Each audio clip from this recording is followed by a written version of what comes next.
There's something a lot bigger going on here. This echoes back to the beginning of the Bible. This echoes back in my mind to the book of Genesis. Genesis 2. Genesis 1, God creates this world, this beautiful, perfect world. Genesis 2, it says, starting in verse 8, "Then the Lord God planted a garden in Eden in the east, and there he placed the man he had made. The Lord God made all sorts of tree grow from the ground, trees that were beautiful and produced delicious fruit. In the middle of the garden he placed the tree of life, the tree of knowledge of good and evil." He makes this beautiful garden, he puts two trees dead center, right there. Right? The center focal point of the garden. Right in the middle. Bam! Trees. Tree of life, tree of knowledge of good and evil. Woo! Genesis 2, 15 to 17.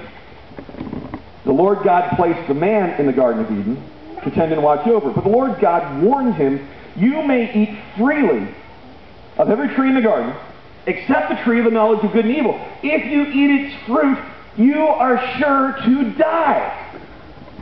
See, at this point, there was no death. Man was created to live forever. There was no death. And suddenly God says, look, two trees. Tree of life, you can figure that one out for yourself. Tree of knowledge of good and evil. You eat this one, you're going to die. That same tragedy that rips Martha apart as she's been separated from her brother because he's died. And the question comes, life or death, which one do we choose? Tree of life, tree of knowledge of good and evil.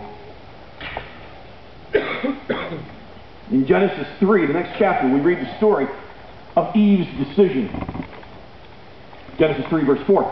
She comes to the garden, she comes to the tree, and in the tree is the snake.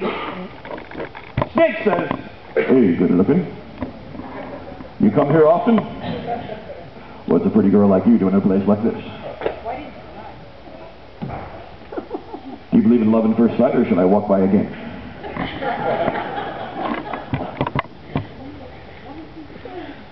And Eve goes, "Well, really? Well, hello." Now, if you're a skeptic, and there's a big problem right here at the story. There's a snake talking. Now, I've been to the zoo.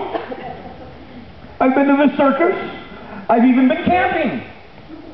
I've seen snakes in a variety of situations.